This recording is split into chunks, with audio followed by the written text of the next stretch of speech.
Omar asked his friend Carlos how to do it, spending an entire winter break with beeswax and cream. "Took a long time, man," he said. "Whole time I just stayed in my room, twisting." I pictured Omar in a kind of meditative practice, listening to his reggae music, meticulously knurling every curl of his short, stubby locks. "Gonna look pretty good, man," he'd said. And eventually, it did.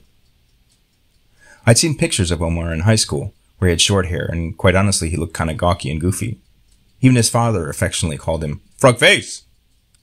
He certainly looks very different now. He's 6'3", has dreadlocks to his knee, and when he washes his hair, it takes over a week to dry. He'd started those locks back when we were in college at Tufts in the museum school. Back in the day. Back in Boston, Somerville, and Cambridge, where we rode our bikes to school. Even in 5 below degrees, where that whipping wind nearly blew us off the bridges. Oh, those bridges that we crossed with our milk crates strapped to our seats. Omar was from Puerto Rico, and when he arrived in the States, he spoke little English. He's a man of few words anyway, but honestly, when he was young, he probably knew all the English words because they teach English in school in Puerto Rico as a second language. They have over a 90% literacy rate in their native language. In any event, Omar has a feeling for words and economy, but at that time in college, he just wasn't willing to put himself out there and engage in conversation. Carlos, from Barbados, would say to him, Omar, you're just nervous." When I met him, Omar was working at a company that made stereo speakers called Cambridge Soundworks. He was always working. Always a job that seemed beneath him, and to our mutual friend Pablo, who, shall I say, isn't an elitist, Pablo would say to him, "Omar Huevon, why are you working there, and not on your art?" Pablo was always a protagonist, always prodding you, asking you why you were not doing something other than what you were doing, and especially your art. Omar would just sigh as, "Ooh," as if Pablo had crossed the line, of which he had. And Omar would say, "That's what I do," but he would say it in Spanish. I really learned from Omar, for in his work he always finds friends and he always finds worth. He's a quiet observer and the wisest cat I know. I remember when I met him, he was like, "Who's this guy asking me all these questions?" And I still ask him questions. I annoy him. I was and still am a lot, and he knows. I can see now why he was probably put off by me. I was too much for him at the beginning. Wound up on just bagels and coffee. And when I first met him, I said something like, "Hey, do you like to figure? Do you do sculpture?" And I remember he looked up at me, obviously annoyed because I'm interrupting his work, and he said, "That's what I do." Pablo also did the figure and did it very, very well. He was well ahead of us as far as understanding anatomy and understanding the dramatic in art. I mean, Pablo had a library of already 200 books on sculpture, and all of them on sculptors he admired. Michelangelo, Rodin, Alfred Gilbert, Carpo, and many, many others. I'd read them when I'd stay over while Pablo and Omar were roommates. I'd comb through the pictures, hoping that one day I could sculpt as good as them. I bet Omar did too. Or then again, maybe not. For Omar rides to a different rhythm, one that runs deep, not copying classicism or the dramatic. His visions come from a well of culture. His sculpture always has a raw African feel. I will say that African sculpture, in my opinion, is the most powerful sculpture there is. Something powerful, the most powerful I've ever seen or experienced. We talk about feeling in art and music and writing, and Africa has it all. This feeling, or rooted inner rhythms, ran through Omar, stemming from his heritage as a Puerto Rican. Puerto Rico is the true melting pot. It has 3 lineages of people and lots more. Native American, the Spanish, and then African being the most widely known. And Omar is all 3 of them, maybe more. And when he is out in the world, people honestly don't know what to do with him. He told me how when he was riding his bike, one time some men in a white truck nearly ran him over. He feared for his life. He says, "They don't know what they do." Little do they know if they were to ever challenge him face to face to a fight, the both of them, Omar would win, even against the both of them. He's a black belt in Kung Fu. Probably now the highest rank, too. As a kid, Omar used to watch Kung Fu movies with Bruce Lee and others. He ended up taking Kung Fu and becoming really, really good. So in college, he took Chinese. I mean, here's a guy who has to translate from English to Spanish and then to Chinese. Just another example of his lust for culture and diversity. Omar also took up the bass guitar at my encouragement back in the day. He saw a bass in the window of a music store that we passed on our bikes coming back from school, or the Border Cafe where we'd always be sick in the morning because it was disgusting. Anyway, in the morning, Omar says to me, Andrew, I think I'm going to go get that bass. And I said, you should do it, man. So he did.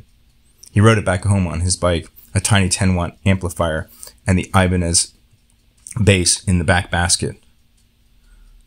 Then he had it and said, now what do I do? I didn't know that much, but I picked it up and started making some sounds. I guess you just have to live with it, man. Just let it, Yin-yang kind of thing. Something Omar always said, quoting a drawing teacher that we both had. And I loved making Omar laugh. Omar loved and loves reggae music. He would listen to it all the time.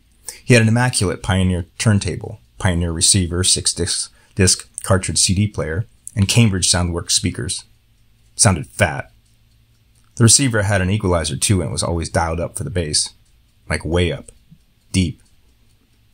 Omar eventually joined a reggae band called Jah Trinity in Puerto Rico and traveled with them, even going to Jamaica and playing with Ziggy Marley and his band at his home.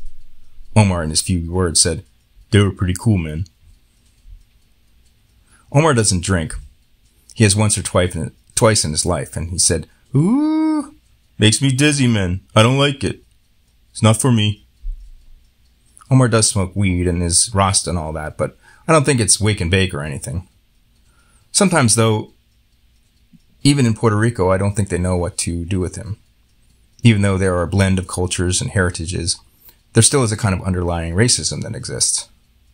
Omar doesn't look white, he doesn't look Spanish, and he doesn't look black. He doesn't look Taino Indian either. He's a blend. And at 6'3" and dreadlocks to his knee, he's a presence whenever he's in a room or on his feet. My family didn't know what to make of him when he'd visit. They'd ask me things like, Omar, what is he? And I'd say, he's Puerto Rican. He's a mix. Omar has high cheekbones and a defined frontal lobe that we jokingly call a protuberance. The guy is one beautiful human being. The thing is, wherever he goes, he's that presence, kind of thoughtful soul at that. And I'm always indebted to his friendship, and when we talk on the phone, it's as if we were never apart. I called him and say, what's new? And he tells me he's working in a futon shop. It's pretty cool, man.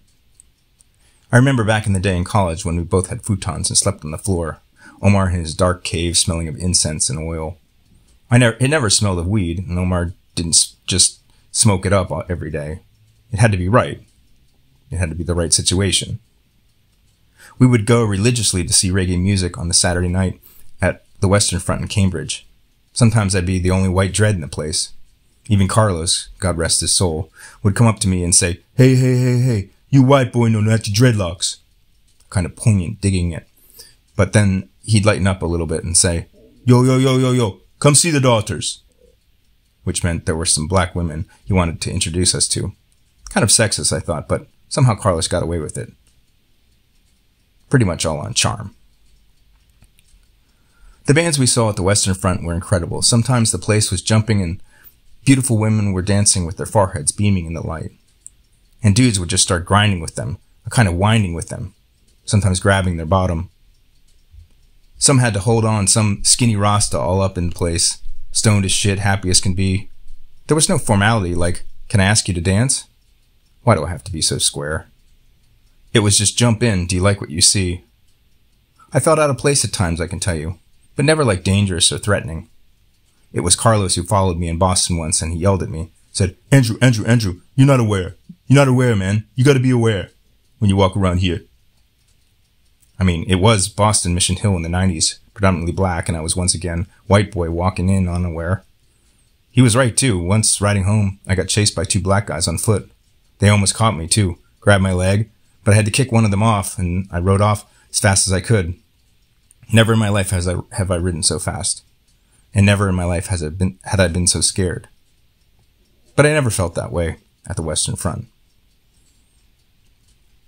But I did feel like sometimes, just like, who is this guy and why is he here? I mean, most of them accepted me, and yes, I asked a lot of annoying questions because I didn't know. And most of them were high as kites anyway, and when you're high, I think you're more willing to accept people for who they are.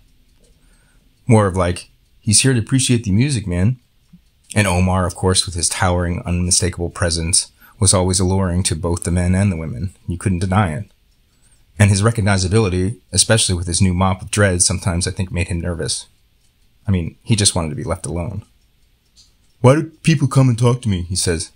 Sometimes I get a weird vibe. And I say to him, Omar, because they just don't know. I've recently talked to him, and he tells me that he's joined another band and working on some music. He sounds happy to be living back in Puerto Rico. He was living in New Jersey and then Florida for some time, and if you've ever been to Puerto Rico, you know that those places definitely are not the island of enchantment, where people clap when the plane lands and honk under tunnels, where they play music in the street and catcall women, where they put couches and chairs in their covered carports and gather around their gated car, where they ask you if you love their country or if you love their food. And I always tell them that I do, and that I will miss them, and that I long for listening to the coqui at night, and for an orange juice with the rind.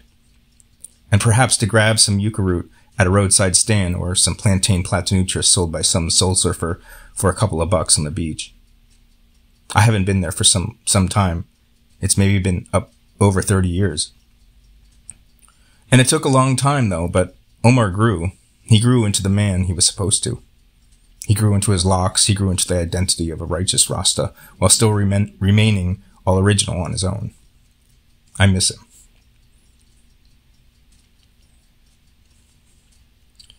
And I hope at some point, soon, I can go visit him.